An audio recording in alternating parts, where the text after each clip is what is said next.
My name is Eleanor Whitford. I am 62 years old, a widow, and the mother of the groom.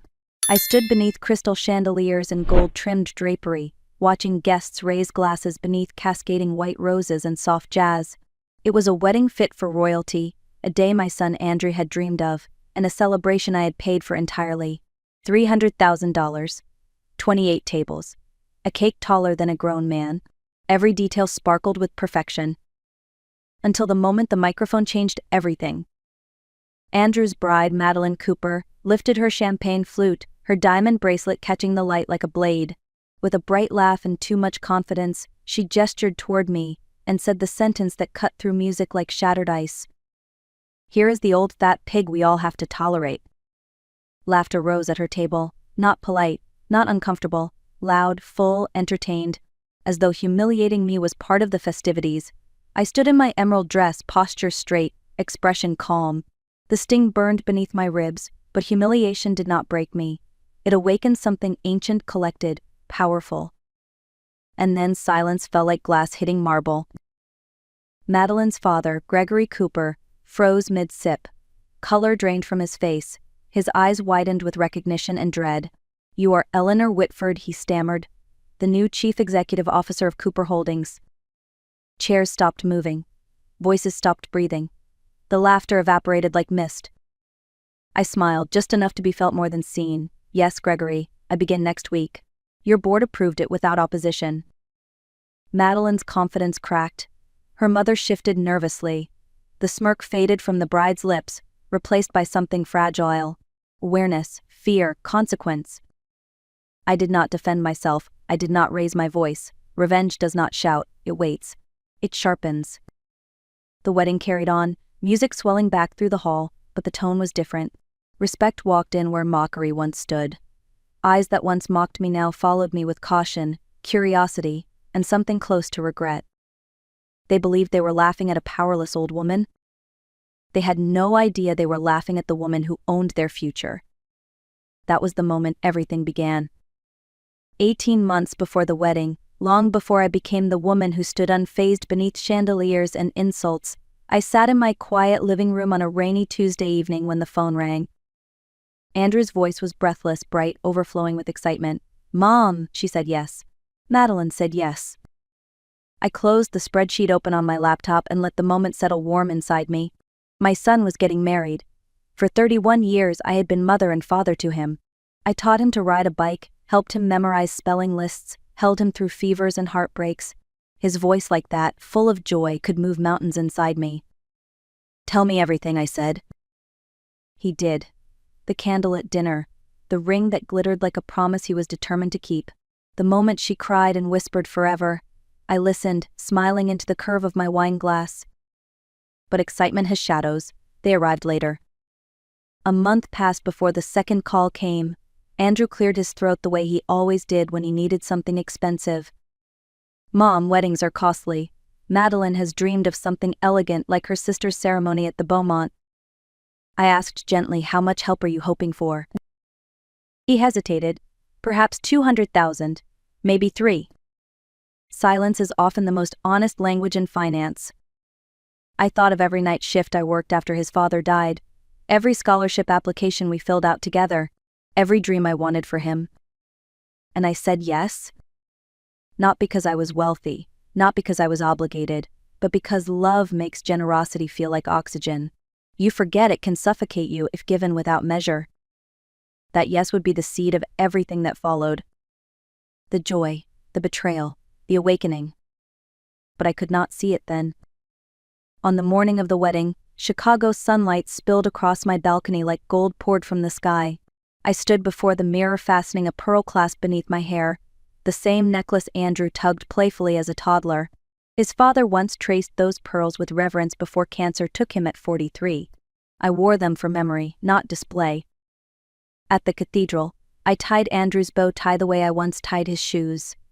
"Thank you for everything, Mom," he murmured.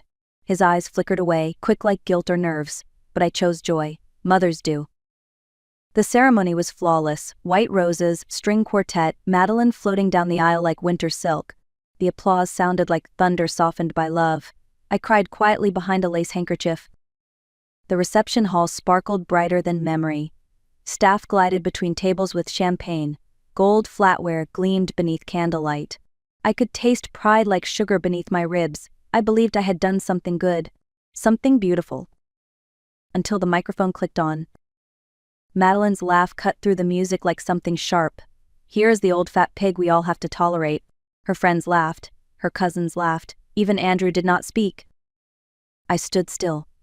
Breath steady. Heart steady. And then the shift came like a second storm in the same sky. Gregory Cooper paled as recognition hollowed his face. The room watched as he approached me with trembling politeness.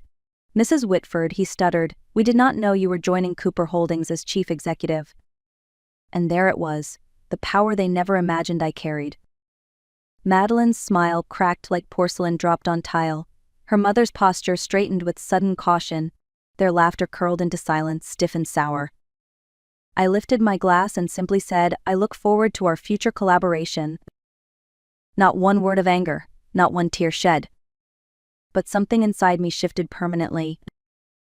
Love no longer meant sacrifice without thought. Respect would now have a price.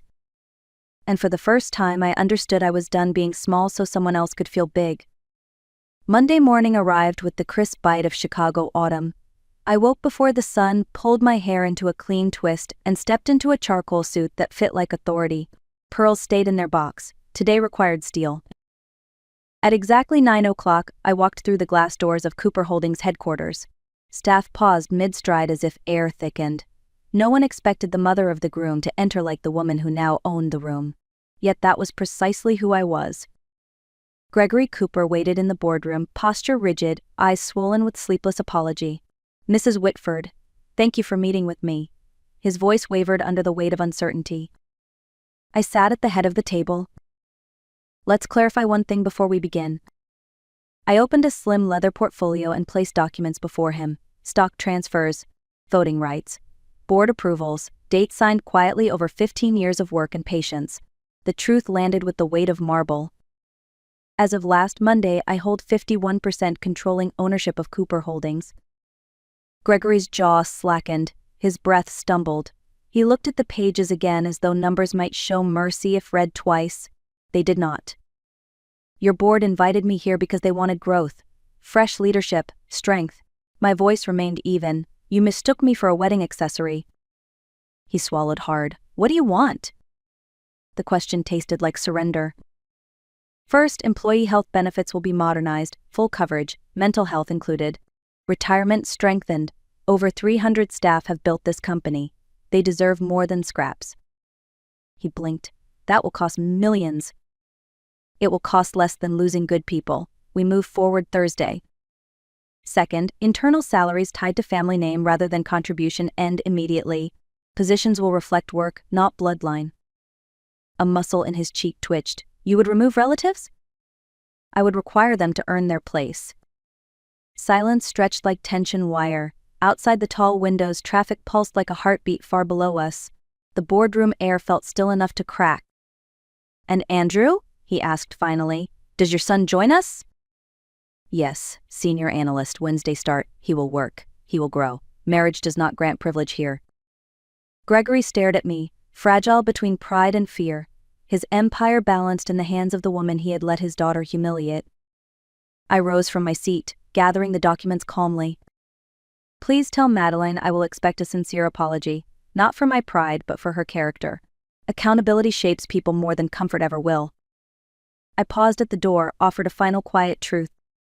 "You laughed at me once. In time you may thank me instead."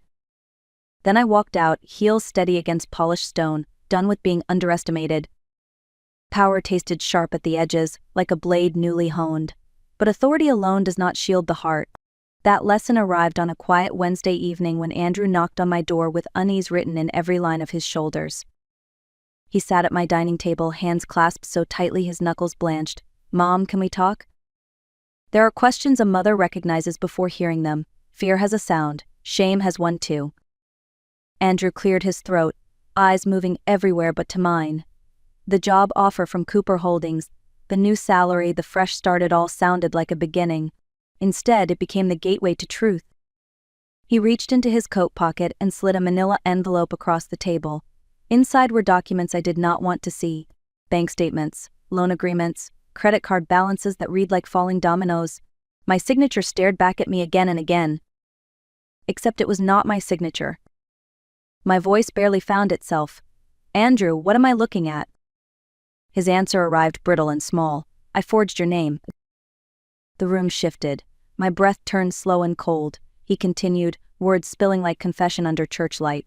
He had been fired 6 months earlier for falsifying expenses. Bills grew, lifestyle stretched thin. Madeline's family sparkled with wealth he could not reach, so he borrowed, then borrowed more. Not in his own name. In mine. $120,000 across multiple lenders, propped up by the credit of the mother he resented for helping him. I looked at the boy I raised, honest, kind, once full of promise, now a man cracked beneath his own pride. "You told Madeline I controlled you," I said softly, "that I used money to hold on to you." He nodded, tears breaking loose. "I was ashamed to admit I needed you. Pretending you were overbearing made my failure easier to swallow." The truth settled heavy, not sharp like insult, but dense like grief. I did not shout. Silence held more weight than fury. After a long moment, I spoke clearly, measured like a verdict. "Tomorrow we visit my attorney. You will repay every dollar. You will take responsibility for what you forged." Andrew's voice cracked. "Will you forgive me?" "Forgiveness is not the same as rescue," I replied. "I will no longer save you from consequences. That era has ended." He wept quietly, and I, for the first time in 31 years, did not comfort him. Love does not mean carrying a grown man who has chosen not to stand. He would learn to walk by falling first. Saturday evening arrived with the kind of hush old houses hold, a quiet that listens more than it speaks. I set the table for 3, silver polished, crystal shining, food warm beneath linen covers. If a conversation was going to break the bones of my past, it would do so over dignity, not chaos. Andrew and Madeline arrived on time. He looked hollowed by days without sleep. She looked like a woman standing on sand watching the tide steal land beneath her feet. We exchanged polite greetings, each word sweetened too thin to hide tension. Dinner began with harmless conversation, weather and work and wedding gifts, but truth does not wait forever. Halfway through the main course, I set my fork down and looked at my son. "Andrew, we need to speak honestly." He swallowed hard. "I know." Madeline's gaze trembled between us like a lantern in wind. "Andrew," I said, "you told your wife I controlled you with money. That I intruded. That I made decisions for you. Tell me, when did my support become a burden?" His voice cracked. "Mom, I never meant." "No, tonight we mean every word." What followed was the unwrapping of years. He admitted he accepted everything I offered yet resented that he needed it. He wanted independence but not responsibility, success without the work, pride without foundation. And when he felt small beside Madeline's wealthy family, he made me the villain to protect his ego. I listened without interruption. When he fell silent, I stood. "You wanted my money, not my presence. You valued what I gave more than who I was. And you called that love." Madeline flinched. Andrew reached toward me, but I stepped back. "Starting now, no more financial support, no loans, no quiet rescues. You will climb out of this with your own hands." He stared, color gone from his face. "Mom, please." "My attorney will draw up repayment terms tomorrow," I continued. 8 years, monthly installments. Mandatory financial counseling. Madeline whispered, "This is fair." Andrew looked at her with disbelief, as if he expected her to protect him from accountability the way I once did. I did not raise my voice. I did not apologize for boundaries. That night, I stopped being a safety net. I became a wall he would have to learn to scale on his own. The call came the next afternoon. My phone buzzed with urgency, Madeline's name flashing across the screen like a pulse. When I answered, her voice was wet with panic, trembling in a way no arrogance could mask. "Mrs. Whitford, I found something. I think you need to see it yourself." An hour later, she stood in my office, hands clutching a folder like it could burn her fingers. Her eyes were red, mascara smeared, the way truth smears illusions when it arrives without mercy.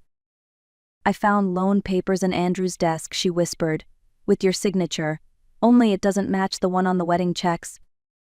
Her gaze lifted slowly, searching my face for denial and finding none. "He forged your name, didn't he?" Yes, I said, calm, clear, final. Her breath shook like something inside her was collapsing. The man she married, he lied about his job, his finances, his independence. He even lied about you? She paced, fingers tangled in her hair. All this time I thought you were the problem, that you were controlling, overbearing, unwilling to let him go. But he told me stories that made himself the victim. She stopped walking, met my eyes. You were never the pig, you were the backbone. The sentence struck something deep and old, not flattery, recognition. I offered her a seat, but she sank to it as if gravity itself had strengthened. Tears came, but not angry ones. Real, human, raw. I owe you an apology, she said, not the polite kind, the real one. She took a breath, voice stripped of pride. I judged you without knowing you. I believed him because it was easier than questioning who he was. I am sorry for every laugh, every word, every assumption. I nodded once. Acceptance, not indulgence. Madeline stood. I think I need time to decide what kind of marriage I am actually in. I am going to stay with my parents for now. I did not beg her to stay, did not tell her to fight. Choices grow stronger when earned, not forced. As she walked out, she looked back only once. You deserved better than what we gave you. And for the first time since the wedding, the apology felt like truth, not performance. The following week moved like slow thunder across the city skyline. News of restructuring spread through Cooper Holdings. Departments tightened, salaries realigned, nepotism no longer bought titles. People began working like the walls were real again, not padded with privilege. And for the first time in years, the company breathed like something alive. I spent mornings reviewing contracts, afternoons meeting employees who looked surprised to be heard, and evenings sitting beside the window watching Chicago glow like a furnace of possibility. Power did not feel like victory, it felt like clarity. Andrew made his first repayment transfer, small but his. He began counseling Monday. He did not ask for help. He showed up on time, one step at a time. Accountability replaced excuses. I loved him still. Love does not vanish. It matures like steel tempered by flame. Madeline called once more. Brief. Honest, I'm learning who I married. I'm learning who I want to be. She was no longer the girl who needed to stand above someone to feel tall. Pain had carved space for depth. Growth rarely arrives wrapped in comfort. Some evenings I remembered the wedding hall, the laughter, the pearl necklace, the insult that lit a fuse I never knew existed. Strange how a moment meant to belittle can instead ignite transformation. They called me a pig to make me small, but I became something else instead. Not furious. Not spiteful. Not vindictive. Unapologetically awake. I will not return to silence. I will not water myself down for acceptance. I will not be the mother who pays to be tolerated. We teach people how to treat us, and sometimes we must relearn how to treat ourselves. If you are listening to this, if you have been mocked, dismissed, or reduced, remember, worth does not require permission. Respect begins with boundaries. And the most powerful revenge is growth they cannot stop. Thank you for hearing my story. If it touched something in you, leave a comment. Share your voice, like and share so more stories find light. Your dignity is not negotiable. Never let anyone laugh you out of knowing that.